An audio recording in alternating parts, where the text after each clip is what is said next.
김제시가 추석 명절을 앞두고 모든 시민에게 100만 원씩 일상회복지원금을 지급하고 있습니다.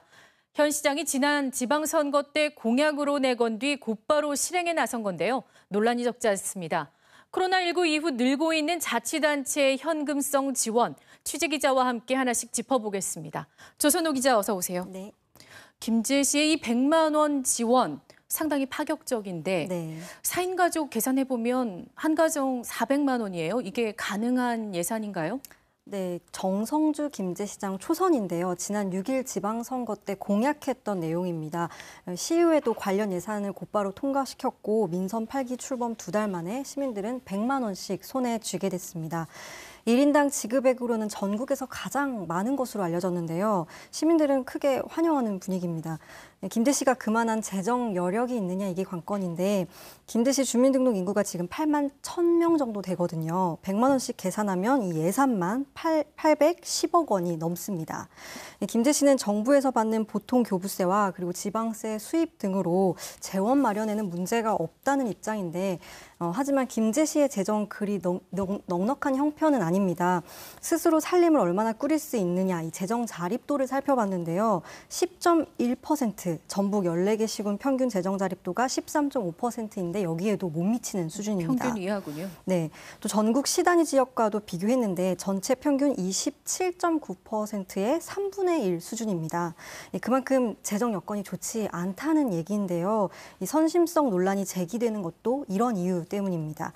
불필요한 예산을 줄이고 또 시민들에게 부담을 주지 않는 선에서 남는 돈이 지원금으로 나갔다면 이런 논란이 불거질 이유 없었을 것 같습니다.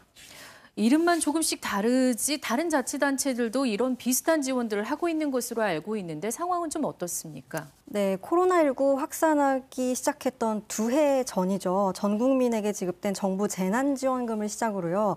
이 자치단체의 현금성 지원이 계속됐었습니다. 네. 지난해 7월 전라북도도 모든 도민에게 10만 원씩 긴급 재난지원금을 줬고요. 또 전북 14개 기초자치단체도 적게는 10만 원에서 많게는 또 30만 원까지 재난지원금이 지급이 됐습니다.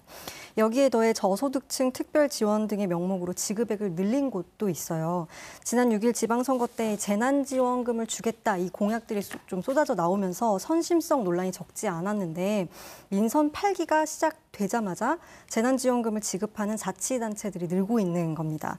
앞서 설명한 김제 말고도요. 정읍, 고창도 추가로 지원금을 주고 있는데 정읍은 모든 시민에게 20만 원씩 또 그리고 고창은 주민 한 명당 10만 원에 가구당 10만 원 이렇게 지원금 주고 있습니다.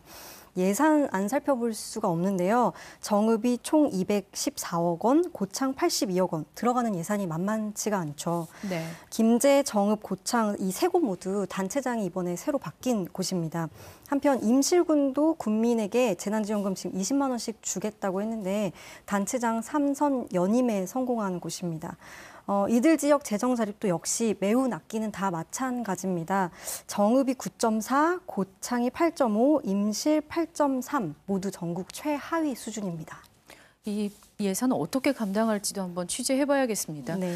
재정 자립도 낮다는 이 지자체들 그만큼 중앙정부의 살림살이 상당 부분을 기대고 있다는 뜻일 텐데요. 네. 자치단체의 선심성 지원에 대해 정부는 어떤 입장을 갖고 있는지도 좀 궁금해요. 네, 자치단체뿐만 아니라 교육청에서도 재난지원금 지급하겠다 이렇게 나서고 있는 곳이 있어요. 네. 무분별한 이런 선심성 지원에 정부가 나서야 하는 것 아니냐 이런 목소리 당연히 터져 나올 수밖에 없는데 결론적으로 말씀드리자면 자치단체나 교육청 재량에 맡겨 있는 게 현실입니다. 물론 예산을 집행을 하려면 의회 심의 의결 받아야겠죠. 정부도 어느 정도 이 문제 의식은 갖고 있지만요. 아직 뚜렷한 방향은 잡지 못하고 있습니다. 재난지원금으로 활용하고 있는 이 지방 교부세를 축소하면 되는 거 아니냐 이런 얘기가 나오는데 자치권을 훼손할 소지가 있기 때문에 실행에 나서기는 쉽지 않아 보입니다. 하지만 지역과 그리고 주민 형평성을 고려해서 재난지원금 지급에 분명한 기준은 좀 있어야 할 것 같습니다. 선불카드 형태로 지역 안에서 돈이 돌고 또 상권이 활성화하는 긍정적인 효과가 일부 있기는 합니다. 재난지원금을 받는 주민들이야 당연히 반기겠지만 상대적으로 적은 금액을 받거나 아니면 아예 받지 못하고 있는 인근 다른 지역 주민들의 경우 불만이 클 수밖에 없을 겁니다. 이 선출직인 단체장에 대한 평가 기준이 재난지원금을 주냐 안 주냐 혹은 누가 더 많이 주냐 여기에 따라서 달라질 수 있다는 게 지금 가장 우려스러운 점이거든요. 선심성 지원을 늘려서 재정 건전성을 심하게 해칠 경우 부담은 결국 부메랑이 돼서 주민들에게 돌아갈 수밖에 없기 때문입니다. 이 재난지원금을 조금 더 신중히 지급해야 하는 이유일 것 같습니다.